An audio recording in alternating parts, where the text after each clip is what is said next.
They say the Sunshine State never sleeps, but right now, Florida's wide awake in panic. The condo market that once made millionaires overnight is unraveling in real time. Prices are sliding, sales are stalling, and somewhere in Tallahassee, the governor's temper just hit its breaking point. What began as a routine press briefing turned into a full-blown meltdown. Reporters shouting questions about collapsing deals, panicked homeowners, and another round of insurance hikes. DeSantis slammed the podium, his voice echoing through the chamber. We are not in crisis. But the numbers say otherwise. Thousands of pending contracts have vanished, insurers are bailing faster than hurricane evacuees, and the state's proudest boomtowns, Miami, Fort Lauderdale, Palm Beach, are starting to look like case studies in what happens when paradise gets over-leveraged. The governor may have lost his cool, but the market? It's losing something much bigger. Because this isn't just a housing dip, it's a reckoning that could shake Florida's entire economy. And what triggered it all will shock even the people who thought they saw it coming. Before the panic, before the headlines, Florida was glowing. From 2020 to 2023, it was the land of escape, a sunny promise during a dark time. Americans were fleeing cold cities, high taxes, and lockdowns, chasing freedom, warmth, and cheap real estate. South Florida became their finish line. U-Hauls lined the highways. Investors fought bidding wars over condos they'd never even seen. In Boca Raton, a three-bedroom that sold for $480,000 before the pandemic closed for nearly $1 million by spring 2022. In Fort Lauderdale and Miami, modest ocean view units doubled in value within months. Realtors described it like a feeding frenzy. Cash buyers waiving inspections, retirees offering over asking, families draining savings just to secure a spot near the water. Governor DeSantis couldn't have asked for better optics. Florida's growth became a political trophy. At every press conference, he pointed to record migration, booming jobs, and soaring home values as proof that the free state of Florida had beaten the odds. Cameras captured him smiling beside developers breaking ground on luxury towers. His slogan practically wrote itself, "Florida's booming because Florida's free." And for a while, that felt true. Construction cranes dotted the skyline. Every sale set a new record. Every closing was another headline. But what no one wanted to admit was that the boom was running on fumes. Cheap interest rates, federal stimulus cash, and insurance loopholes created a false floor under the market. Even as the demand surged, costs were quietly catching up. Materials, insurance, maintenance, and taxes. Beneath the bright surface, something was brewing. A bubble so fragile, it only needed one spark to blow apart the illusion. And that spark was already burning. It didn't happen overnight. The warning lights were flashing long before the crash. People just didn't want to see them. In late 2022, analysts started whispering about Florida's overheated housing market. Mortgage rates had doubled. Insurance carriers were quietly pulling out. And property taxes, once manageable, began to balloon as counties scrambled to catch up with record valuations. But no one wanted to spoil the party. Developers kept breaking ground. Politicians kept cutting ribbons. And local news outlets, hungry for good headlines, kept celebrating Florida's unstoppable rise. Behind the scenes, though, cracks were spreading. Condo associations were suddenly buried in maintenance reports. Insurance adjusters began refusing coverage for older buildings with outdated wiring or roofs over 15 years old. One by one, major carriers filed for bankruptcy. Vestal, United Property and Casualty, St. John's, each collapsed, leaving thousands of policyholders stranded. For homeowners, renewal letters turned into shock notices. Premiums doubled, then tripled. A Miami retiree went from paying $2,800 a year for coverage to over $7,000, and that didn't include flood insurance. Even banks were getting jittery. Lenders began rejecting loans on entire buildings. If a condo couldn't prove it was structurally sound or didn't have enough reserve funds, it was blacklisted. That meant no financing, no buyers, no exit. But the state kept assuring residents everything was under control. DeSantis promised that new reforms would stabilize the market. The truth? Those reforms hadn't even begun to address the root problem: too much growth, too fast, on foundations that couldn't keep up. Then came the moment that shattered the illusion. The numbers finally turned. Inventory started rising. Buyers vanished, and the very market that had made Florida a national success story was about to expose just how fragile paradise really was. The shift started quietly, a few canceled closings here, a couple of price drops there. But within months, the silence became deafening. By early 2025, South Florida's once unstoppable condo boom had turned into a buyer's ghost town. Listings that used to vanish in hours now sat for months. Agents stopped answering calls because no one was calling. According to statewide housing data, condo sales dropped by more than 25% across Miami-Dade, Broward, and Palm Beach. Inventory ballooned by over 35%, flooding the market with nearly 80,000 unsold units. Half of all listings had at least one price cut, a crash in slow motion. Buildings that were once symbols of luxury turned into cautionary tales.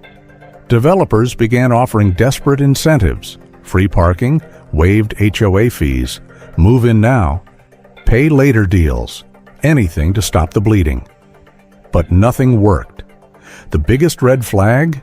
Financing froze. Banks flat out refused to lend on hundreds of buildings after new inspection laws exposed decades of neglect. Old wiring, cracked concrete, roofs long past their lifespan. Entire condo towers were suddenly unmortgageable. And when financing dies, the market dies with it. Investors who bought 5 or 10 units during the boom were now trapped. Rents stopped rising. Maintenance fees doubled. Every month that passed pushed more owners underwater. Some panicked and listed their units at any price they could get.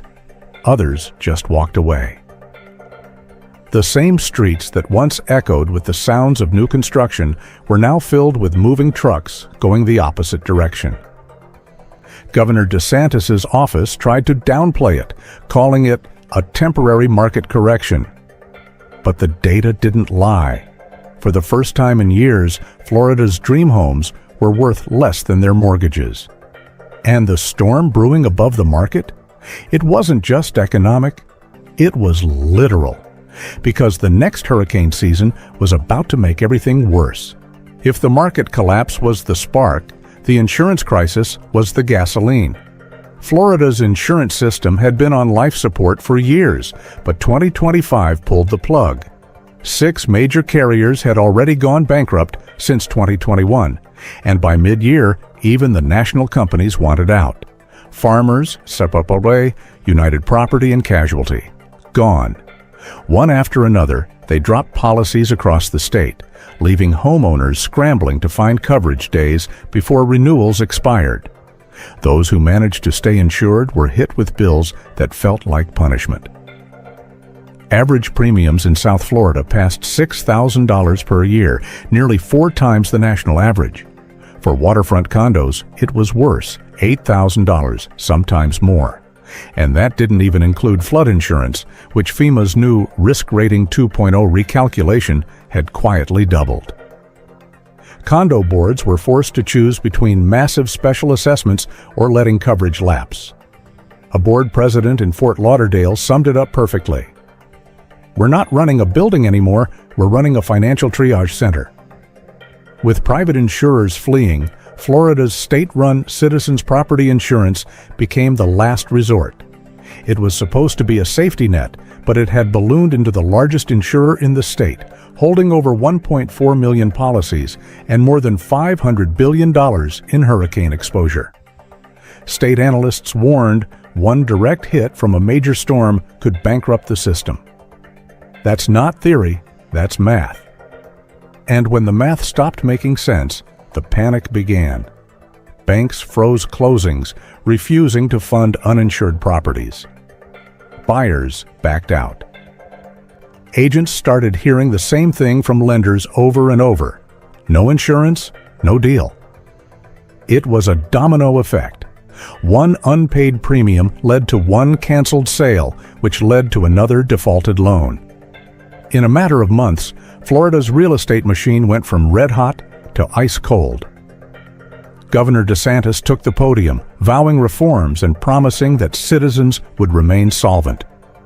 But behind the political talking points, homeowners knew better. Their bills were real, their coverage was shrinking, and the companies that were supposed to protect them had already packed up and left. Then came the real breaking point, when the next storm alert hit, and overnight, the entire system froze. It was supposed to be just another press conference, routine, controlled, perfectly staged. But that morning, everything was already unraveling.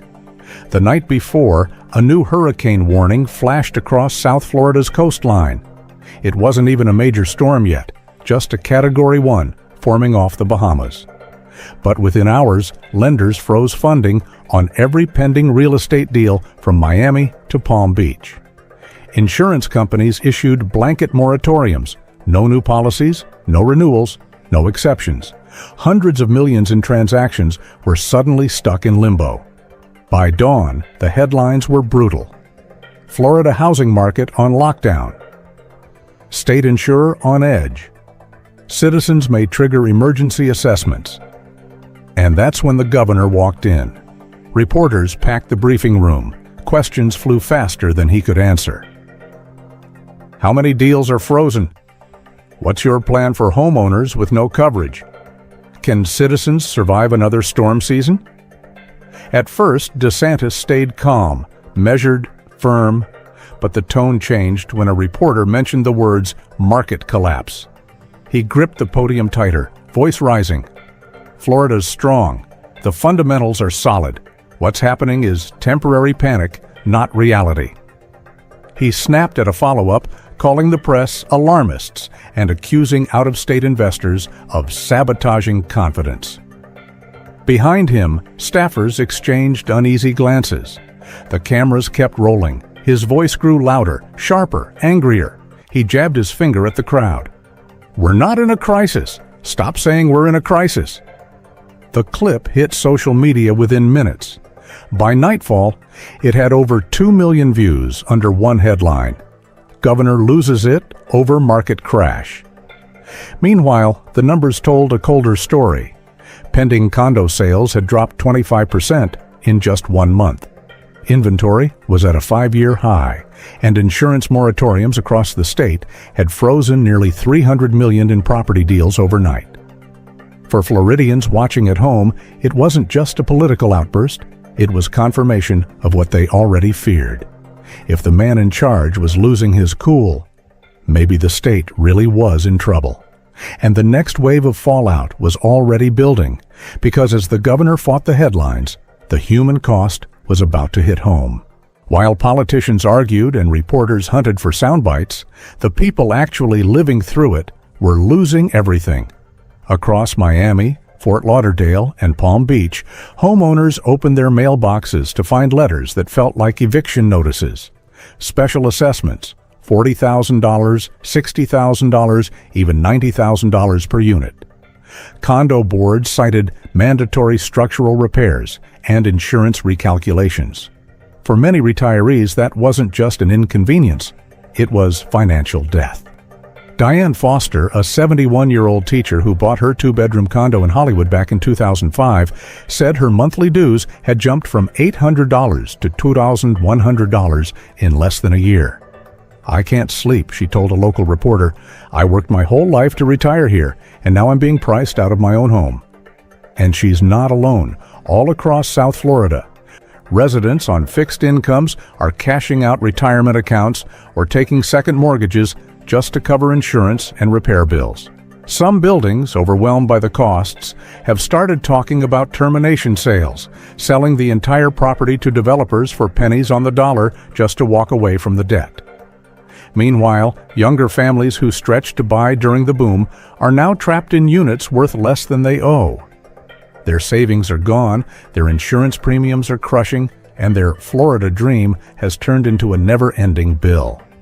But perhaps the cruelest twist is for those trying to sell. Buyers won't touch buildings with unresolved inspections or sky-high dues. Banks refuse to lend, insurers won't cover, and realtors whisper the phrase that's become South Florida's new curse word: blacklisted. Entire buildings blacklisted. No financing, no coverage, no escape. And while residents fight to stay afloat, the ripple effects keep spreading. Local contractors are overwhelmed, charging premium prices for mandatory repairs. HOAs are taking out high-interest loans just to meet deadlines. Insurance brokers are turning people away because there's literally nothing left to sell. By late 2025, some Floridians started leaving altogether, packing their lives into moving trucks and heading north to Georgia, Tennessee, or Texas. It's a quiet migration born not of adventure, but of exhaustion. And as more for sale signs appeared where palm trees once symbolized success, one uncomfortable truth became impossible to ignore. This wasn't just a housing crash, it was a social one, a slow-motion unraveling of a dream sold on freedom, sunshine, and affordability, now replaced by debt, heat, and fear. By the end of 2025, Florida's once golden skyline looked very different. The cranes were still there, but many stood frozen, half-finished. Construction sites went silent. Developers pulled funding. And the dream that had defined the Sunshine State's boom was now buried under rising insurance bills and stacks of foreclosure notices. Economists called it a market correction. Homeowners called it betrayal. Because for the people on the ground, this wasn't numbers on a chart. It was their savings, their stability, their peace of mind. Governor DeSantis scrambled to project confidence. He announced new reforms, extended condo inspection deadlines, property tax credits, and temporary relief for insurance premiums. He promised stability and resilience. But even as he spoke, analysts warned the problem had already outgrown politics. Florida's entire housing ecosystem, insurance, lending, development, and infrastructure, had become structurally fragile. A single hurricane, experts warned, could trigger an economic chain reaction. One storm, one direct hit, and the state-run Citizens Insurance Fund could implode, leaving millions of Floridians paying hurricane taxes just to keep the system alive. And while officials argued over risk models and policy caps, real people were making choices no one should have to make. Sell now at a loss, or stay and drown in costs. Keep the lights on, or keep the insurance active. Work another job, or lose the home you built your life around. The ripple effects are spreading beyond Florida. Other coastal states, Texas, Louisiana, even parts of the Carolinas, are starting to see the same warning signs. Inflated markets, aging buildings, and insurers quietly backing out. Economists now call it the Florida effect. But beneath the politics, the headlines, and the panic, there's a deeper story, one about human nature. When times are good, we ignore the cracks. We call risk opportunity. We call luck leadership. And we tell ourselves the sun will always shine. But paradise doesn't last forever. And Florida's condo crash is proof that even the brightest dreams can sink under their own weight. Because the real question now isn't whether the market can recover. It's whether the people who built it still believe in the dream. This was Florida's rise and reckoning, and the storm hasn't even hit yet.